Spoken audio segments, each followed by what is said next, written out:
Assalamualaikum teman-teman, selamat berjumpa lagi dengan saya Abdurrahman dan masih tetap di channel Abdurrahman ya. Nah, di kali ini saya ditemani oleh channelnya Inspirasi Hidup Sehat.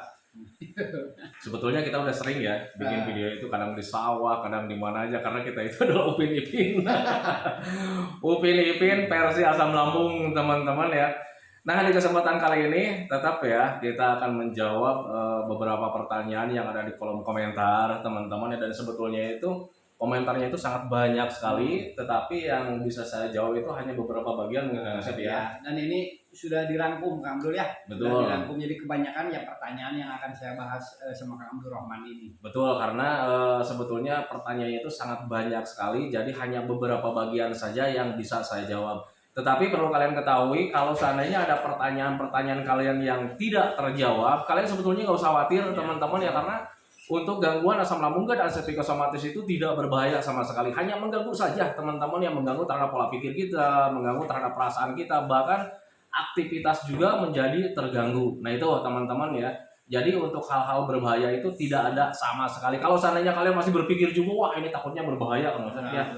Kalau seandainya kalian masih berpikir seperti itu, ini berbahaya, tengok keadaan kalian sampai detik ini ya.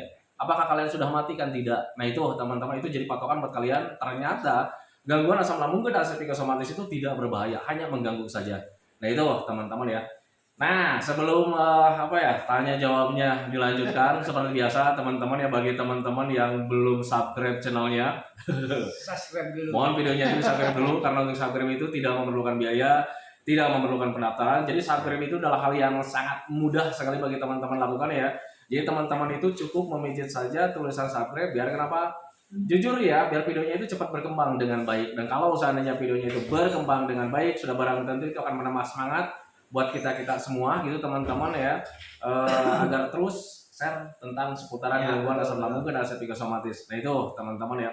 Dan kemudian bagi teman-teman yang baru bergabung juga, seperti biasa juga, kalau seandainya kalian mau bertanya tentang seputaran gangguan asam lambung dan psikosomatis, alangkah baiknya kalian tonton dulu video-video saya sebelumnya, karena untuk seputaran gangguan asam lambung dan psikosomatis semuanya sudah di-share ya. Dari pengalaman kita yang terkena gangguan asam, kemudian merasakan 1001 macam sensasi yang sangat tidak nyaman, yang itu sangat menggiurkan. Betul, itu sebetulnya udah di-share teman-teman ya, termasuk cara menangani setiap sensasi yang hadir. Nah makanya biar lebih jelas, biar lebih detail, alangkah baiknya kalian tonton dulu video-video saya sebelumnya, video-video kita berdua. Nah itu teman-teman ya. Langsung saja Kang Yosef, biar nggak terlalu lama ya waktunya. Nah teman-teman sekalian, ini adalah beberapa pertanyaan yang sudah kami rangkum. Dan ini menyangkut kepada keseluruhan pertanyaan yang kebanyakannya gitu teman-teman ya, mayoritas pertanyaannya. Yang pertama itu yaitu sedih melihat tangan, wajah, dan berat badan turun, katanya Kang Abdul ya. Betul. Drastis seperti bukan diri sendiri. Nah, betul, gimana ya? tuh? Untuk orang-orang yang terkena gangguan asam lambung dan psikosomatis, memang rata-rata nih ya, selalu memperhatikan keadaan diri sendiri, teman-teman ya. Kita tambah pucat, wah kadang setiap hari itu selalu bercermin. Kenapa nih gue pucat nih? Kemudian apalagi kalau seandainya berat badannya itu turun, teman-teman ya, kadang kalau seandainya berat badan turun, itu kadang kita berpikirnya itu kemana-mana teman-teman ya, apalagi orang yang terkena anxiety disorder, teman-teman ya, selalu mengait-ngaitkan ke hal-hal yang berbahaya. Wah, jangan-jangan gue nih mendekati kematian nih. Nah itu teman-teman ya, padahal kalau seandainya kalian memahami apa yang terjadi, itu sebetulnya kalian itu tidak akan mengalami ketakutan, dan kemudian kalian juga nanti bisa menindaklanjutinya itu dengan mudah teman-teman ya. Orang-orang yang terkena gangguan asam lambung dan psikosomatis, kenapa berat badannya itu suka turun teman-teman? Itu merupakan hal yang sangat wajar teman-teman. Yang pertama, karena wajar sebetulnya ya, karena medisnya sedang terganggu. Pencernaan kita sedang terganggu. Kalau seandainya pencernaan kita sedang terganggu, kalian mengkonsumsi makanan yang banyak vitamin juga, itu nilai kebaikan dari makanan tersebut itu tidak terserap sempurna oleh tubuh kita. Alhasil sudah pasti ya, kebutuhan untuk tubuhnya itu tidak terpenuhi setiap harinya. Sudah pasti nanti ya berat badan juga terpengaruh ya Kang Yosef ya. Dan jadi kurus. Kadang-kadang disertai juga malas makan tanpa terasa, tanpa disadari. Kita itu malas makan karena mau makan banyak sensasi, banyak takut, Kang Abdul ya. Kita hanya ngeceknya badannya saja, sedangkan padahal kita itu ya justru kurang makan, Kang Abdul ya. Ya betul, karena memang ada kalanya orang yang asam itu malas makan. Malas makan karena setiap harinya itu merasa kenyang gitu, karena ya sebetulnya bukan kenyang karena makanan ya, karena memang ada gelembung gas ya di dalam lambungnya.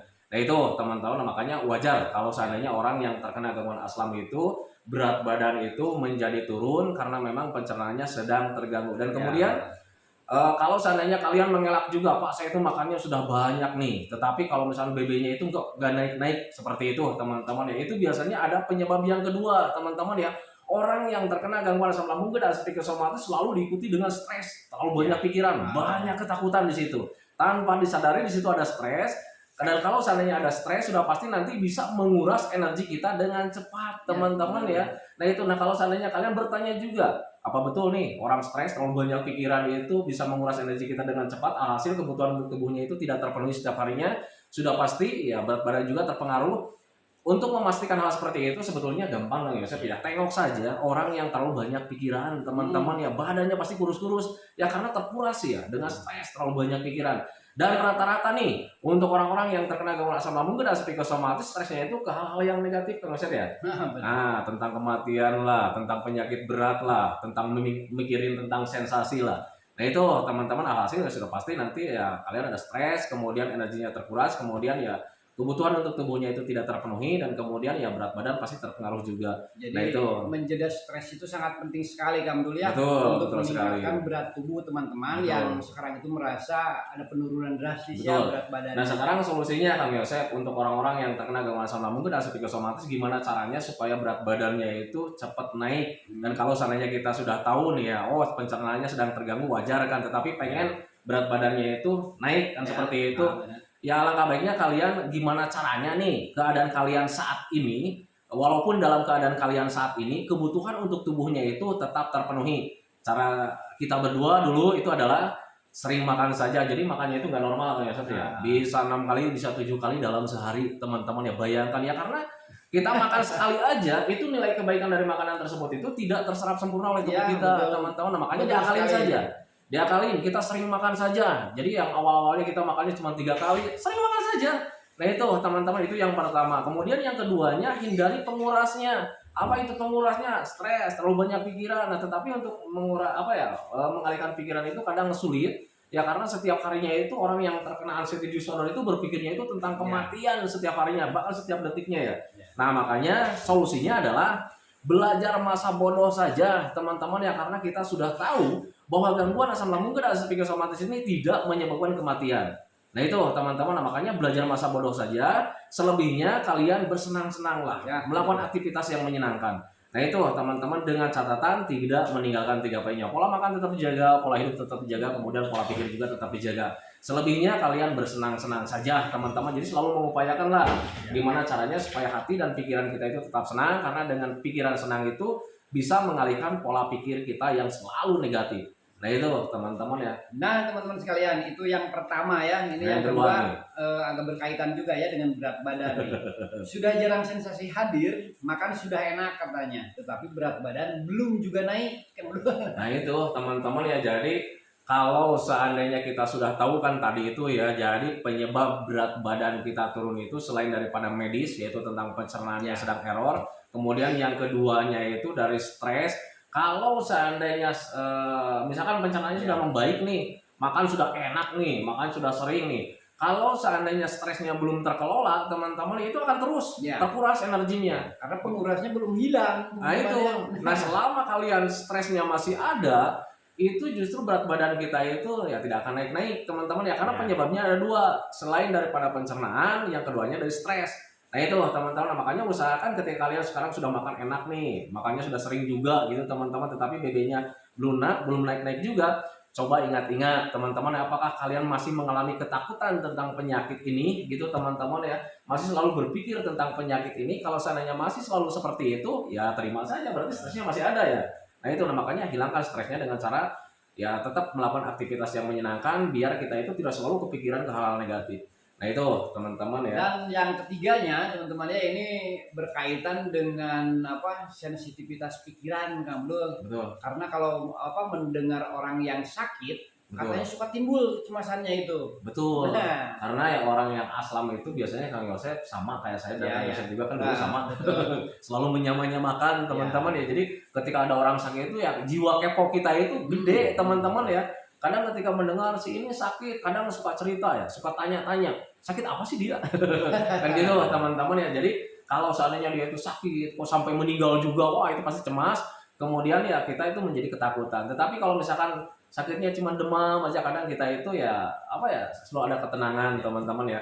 Nah itu, nah wajar sebetulnya karena orang yang kena aslam itu anxiety disorder-nya itu masih besar, sehingga ketika kita mendengarkan orang sakit itu kadang selalu menyamakan, kemudian kadang kita juga ketakutan. Nah itu sebetulnya itu ada kaitannya dengan mental juga. Nah itu teman-teman ya. Dan yang keempatnya itu teman-temannya ini berkaitannya itu dengan apa? Selalu memperhatikan keadaan tubuh, Bang Dul. Kan tadi udah bahas. Kan tadi udah bahas. Memperhatikan keadaan tubuh, tetapi nih misalkan Betul. kalau ada luka, Bang Dul ya, Ah, kan biasanya berpikirnya itu lebih jauh daripada biasanya ya. betul. Nah, gimana nih supaya mereka itu ketika ada luka, tergores atau apa tidak berpikir yang berkelanjutan gitu kan? Betul. Jadi untuk orang-orang yang terkena aslam, kadang selalu mengalami ketakutan tentang hal apapun Ya. mengenai kesehatan, teman-teman, ya termasuk ada luka. Mungkin luka luar kita ketakutannya biasa-biasa saja. Tetapi kalau misalnya kita dapat diagnosa dari dokter, misalnya ada luka di bagian dalam, gitu, teman-teman ya, kalian selalu mengalami ketakutan.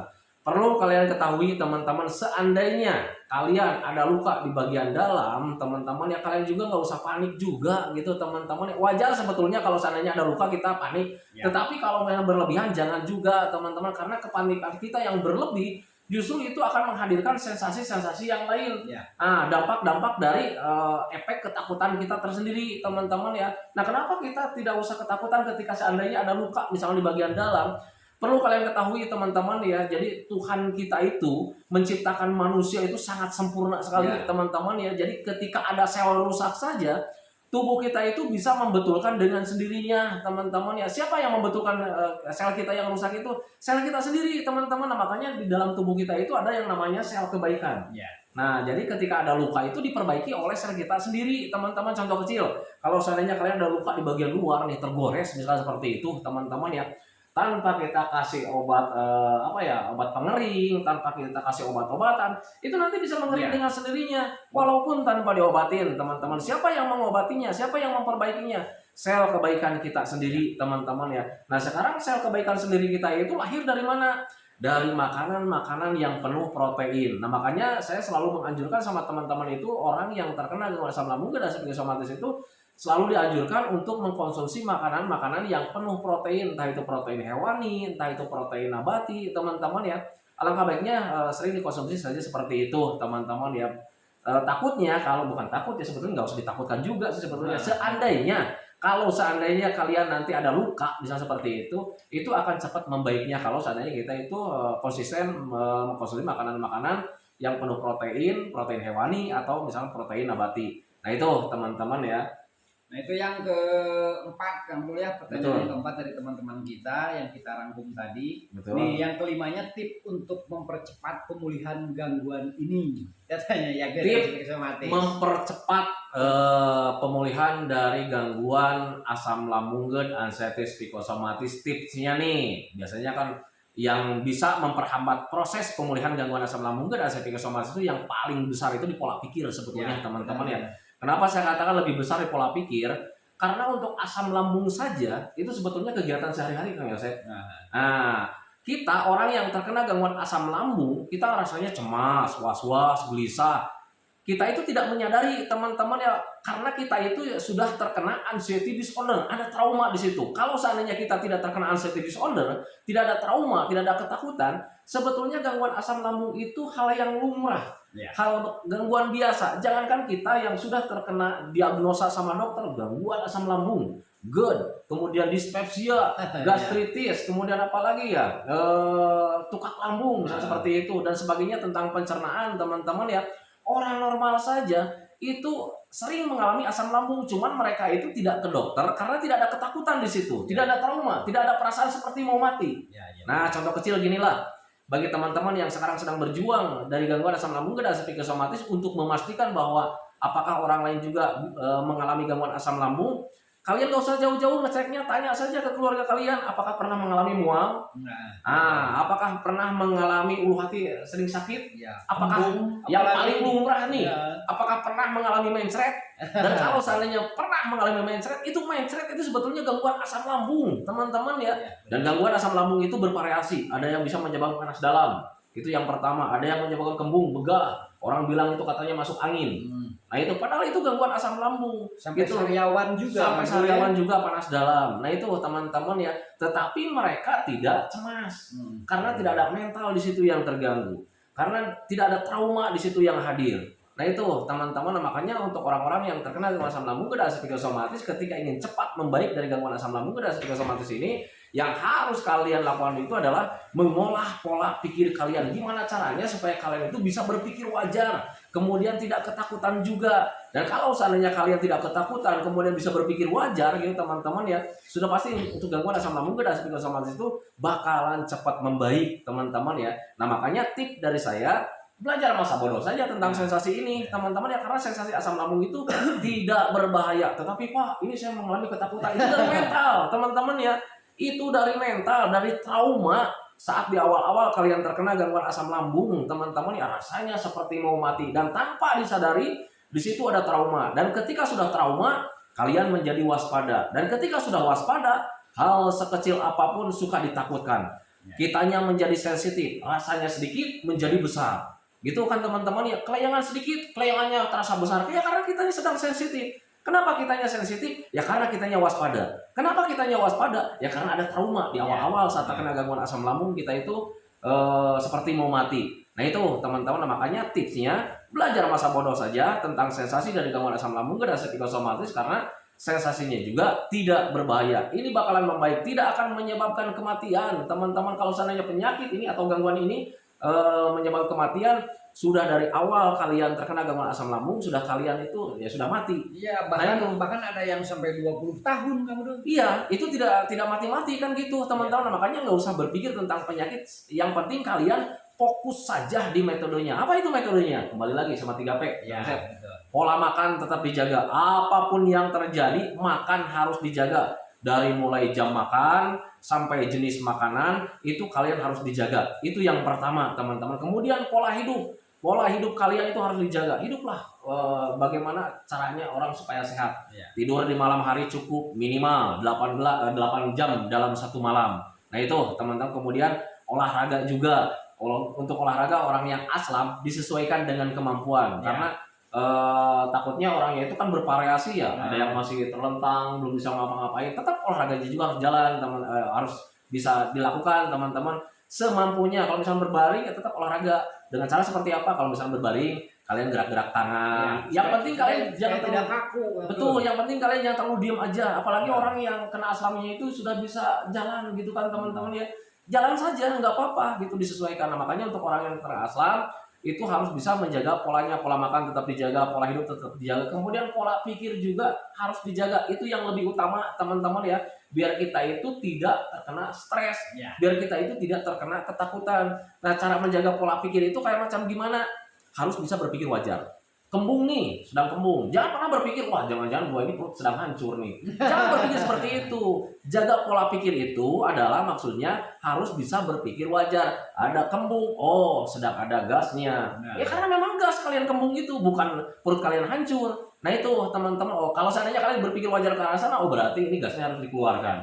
Kan seperti itu teman-teman ya, caranya banyak untuk mengeluarkan gas itu, dan yang paling bagus itu adalah dipicu dengan minum air hangat. Kalau seandainya kalian minum air hangat pelan-pelan, nanti sendawa terpicu karena sendawa yang bisa mengeluarkannya. Kemudian kalau seandainya gasnya itu ada di bagian usus gitu teman-teman ya, kalian kompres saja sama botol yang diisi air hangat gitu teman-teman. Nanti ujung-ujungnya juga kalian kentut. Nah itu teman-teman, kalau seandainya bisa berpikir wajar gitu. Jadi ketika berpikir wajar itu tidak akan mengalami ketakutan teman-teman. Nah itu cara menjaga pola pikir. Kemudian yang lebih penting lagi untuk orang-orang yang kena aslam, usahakan ketika menjaga pola makan, pola minumnya juga harus dijaga teman-teman ya, minimal 8 gelas dalam sehari, jangan sampai kurang. Kenapa orang yang aslam itu harus minumnya itu minimal 8 gelas dalam sehari? Karena orang yang kena asam lambung, setiap menitnya, setiap jamnya itu asam lambung kita itu nggak stabil. Kadang pH-nya itu sering tambah asam, misalnya seperti itu. Ada peningkatan asam lambung. Kalau seandainya keasamannya sedang bertambah, mari berpikir logika saja, mari berpikir wajar saja. Kalau seandainya dicampur dengan air hangat, itu nilai keasamannya itu akan berkurang, teman-teman. Dan kalau seandainya asam lambungnya itu tetap stabil, itu pasti nanti ada rasa nyaman di situ. Nah itu teman-teman, makanya usahakan minumnya juga harus minimal 8 gelas dalam sehari, jangan sampai kurang. Nah itu teman-teman ya. Kemudian selebihnya setelah menjaga pola makan, pola hidup, pola pikir, minumnya, usahakan juga harus selalu melakukan aktivitas yang menyenangkan. Harus selalu mengupayakan lah gimana caranya supaya hati dan pikiran kita itu tetap senang, biar terhindar dari stres. Karena gangguan ini lebih dominan 99% itu dari pikiran teman-teman. 1%-nya cuma asam lambung. Menjaga pola makan saja sudah beres sebetulnya, tetapi kadang pikiran kita itu yang lebih mengganggu. Dan ketika pikiran kita terganggu, ada stres di situ, itu bisa memicu asam lambung kita itu nggak normal kembali. Dan Nah, teman-teman sekalian, jika teman-teman merasa tidak yakin dengan apa yang dikatakan Abdul Rahman, ini adalah salah satu buktinya. Ada yang berkomentar Kang Abdul ya di channel saya, dan dia itu sudah bisa aktivitas kemana-mana. Betul. Kerja sudah biasa, Betul. mau apapun pokoknya sudah bisa, malah termasuk pekerjaan yang berat-berat. Tetapi di dalam pikirannya itu tetap saja merasa sakit. Nah, gitu. Ada kalanya ya, itu orang yang terkena gangguan asam lambung dan psikosomatis itu sudah sehat, tapi merasanya itu masih merasa sakit. Nah itu masih berkaitannya dengan mental juga, karena ya orang yang kena asam itu biasanya ada trauma. Yang namanya trauma pasti berkaitannya itu dengan mental. Jadi ketika mental kita itu menjadi mental tempe, kadang kurang kepercayaan diri itu kadang suka hilang, merasa padahal udah sehat ya, tapi merasa sakit gitu. Nah itu yang mengganggu gitu teman-teman ya. Nah sekarang bagaimana cara mengusir hal seperti itu? Ya kembali lagi belajar masa bodoh saja. Masa bodoh gue mau ngapa-ngapain juga, masa bodoh gue mau sakit juga, toh yang penting tidak berbahaya aja. Ini hanya mengganggu saja ya, karena yang mengganggu saja. Aktivitas kita itu terganggu, mau ngapa-ngapain serba terbatas, kurang percaya diri di situ. Gua mampu nggak nih lakukan ini? Nah itu teman-teman. Kemudian sampai pola pikir juga terganggu, yang seharusnya kita itu berpikirnya itu bervariasi ya. Ada kesenangan, ada kesedihan. Nah saat terkena asam berpikirnya itu tentang penyakit melulu. Nah itu Kang Yosef, semuanya serba terganggu. Nah itu Kang Yosef. Ada lagi Kang Yosef? Nah yang terakhir Kang Udul, berikan tips untuk teman-teman kita nih yang belum sembuh ya, supaya pikiran mereka itu tidak selalu saja kepada pikiran yang negatif, Kang Udul. Ini ya, orang yang terkena gangguan asam lambung dan psikosomatis masih belum bisa berpikir wajar ya, karena memang terganggu ya dengan ketakutan-ketakutan. Sebetulnya untuk pertanyaan ini udah nggak usah dijelaskan sebetulnya. Ya, jadi bagaimana cara mengalihkan pola pikir kita itu agar tidak berpikir selalu yang negatif. Ya kita berpikirnya itu ya usahakan ya agar tidak berpikir yang negatif, harus sering melakukan kesenangan teman-teman. Ya kalau seandainya kita ingat utang terus kan gitu kan contohnya ya. Ingat pusing, coba berpikirnya jangan berpikir utang melulu. Nah, gitu kan. Coba pikir bayarnya ya. Nah, jadi harus melakukan aktivitas yang menyenangkan. Ini untuk saya pribadi dulu teman-teman ya. Ketika saat pemulihan dari gangguan asam lambung dan psikosomatis, jujur ya, pemikiran tentang negatif itu selalu hadir teman-teman ya, tanpa kita minta, tanpa kita rencanakan, tapi pikiran itu selalu hadir terus teman-teman ya. Nah, cara mengalihkannya itu hanya dengan kesenangan teman-teman ya. Melakukan aktivitas yang menyenangkan. Kalau seandainya kita melakukan aktivitas yang menyenangkan di awal-awal, memang tetap ya tangan sih mengerjakan hal-hal yang menyenangkan gitu teman-teman ya, mata juga melihat ke hal-hal yang menyenangkan, tetapi kadang pikirannya itu tetap aja ke penyakit. Itu di awal-awal suka begitu teman-teman, tetapi kalau misalnya kita biasakan melakukan aktivitas yang menyenangkan teman-teman ya, lambat laun nanti perasaan kita yang berubah duluan teman-teman ya, mulai di situ menyenangi. Dan ketika kita mulai menyenangi apa yang kita lakukan teman-teman ya, nanti pikiran kita juga mengikut ke hal-hal yang menyenangkan itu. Dan kemudian timbul selanjutnya itu punya rencana-rencana. Ini menyenangkan nih, besok gue mau bikin apa lagi nih. Nah itu di awal-awal teman-teman, di awal-awal ketika kalian pola pikir kalian yang selalu negatif teralihkan ke hal-hal yang positif di situ. Ketika teralihkannya itu perubahannya itu adalah kita itu nanti punya rencana-rencana tersendiri teman-teman ya. Gua nih asik nih jalan-jalan nih ke tempat ini, cuma sekarang bosen nih. Wah besok jalan-jalannya mau ke tempat sana kan gitu kan nggak ya. Nah itu belayung. Nah contoh kecil dulu nih, kita berdua nih gitu kan ya, mancing nih di tempat itu udah mulai bosan nih kan ya. Nah mulai di situ timbul mancingnya kemana lagi nih? Kan gitu teman-teman ya. Kita ke Curug Layung, ternyata di sana ada dogi. Kejar lo dia. Nah itu teman-teman, jadi cara mengalihkan pola pikir dari yang negatif itu adalah tetap melakukan aktivitas yang menyenangkan, walaupun di awal-awal ketika kita melakukan aktivitas yang menyenangkan itu nggak ada rasa senang-senang. Tetapi kalau misalnya kita biasakan terus, nanti juga kita akan bisa teman-teman ya. Ingat ada pepatah mengatakan kita itu bisa karena terbiasa. Nah makanya mulai dari sekarang ketika kalian melakukan aktivitas yang menyenangkan, tidak menyenangkan juga teman-teman, lakukan terus teman-teman ya. Jangan pantang menyerah teman-teman ya. Itu jadi untuk orang yang aslam itu harus penuh semangat sebetulnya. Ya, benar. Nah itu teman-teman ya. Ada lagi yang bisa? Sudah kamu beres semua. Oh beres semua. Nah itu teman-teman ya videonya atau jawaban-jawaban yang ada dari pertanyaan yang ada di kolom komentar Ya. teman-teman ya. Semoga saja jawaban-jawabannya itu bisa mencerahkan kalian. Semoga jawaban-jawabannya itu menjadi wawasan buat kalian ya. Kalau seandainya tidak menjadi wawasan juga, minimal sebagai peneman lah, menemani kalian yang sekarang sedang merasakan tidak nyamannya dari gangguan asam lambung dan psikosomatis. Kemudian seperti biasa, sebelum saya akhiri videonya, saya selalu mendoakan sama teman-teman itu yang sedang berjuang, semoga saja cepat sehat lagi, cepat sembuh lagi, cepat kembali lagi keadaan kalian yang dulu, baik semangatnya, moodnya, tertawanya, pokoknya kehidupan kalian yang berwarna itu semoga saja cepat kembali lagi. Amin. Karena memang saya yakin 100% bahwa keadaan kalian yang dulu itu sangat dirindukan sekali. Nah itu teman-teman ya. Kemudian doakan kita berdua juga teman-teman ya, agar kita berdua itu tetap sehat, tetap kuat, tetap ceria, agar masih bisa tetap menemani kalian. Dan sebelum saya akhiri videonya juga teman-teman ya, tengok juga channel Inspirasi Hidup Sehat. Kalian tanyakan nanti seputaran sensasi sama dia teman-teman ya, karena dia juga mantan asam lambung dan psikosomatis. Ketika kalian sekarang menderita, nah dia juga sama dulu menderita, sama teman-teman. sempat nangis juga, kemudian sempat apa ya, sempat tidak percaya juga kalau seandainya ini itu bakalan membaik. Ya. Sempat turun juga mentalnya, bahkan sering bertanya juga, apa benar saya itu bakalan sembuh? Apakah saya itu akan seperti ini selamanya? Dia juga selama seperti itu, dan saya juga sama seperti itu teman-teman. Makanya bagi teman-teman yang kalau seandainya kalian bertanya di channel saya kemudian jarang terjawab teman-teman ya, karena memang saya aktivitas banyak sekali sekarang, kalian bisa mengunjungi channelnya Inspirasi Hidup Sehat. Kalian boleh ditanya di sana, nanti juga biasa dijawab lewat video seperti ini. Nah itu teman-teman ya, makanya silakan kunjungi channelnya Inspirasi Hidup Sehat, sama semuanya juga. Nah itu teman-teman ya. Nah itu teman-teman ya videonya, saya akhiri videonya. Assalamualaikum warahmatullahi wabarakatuh.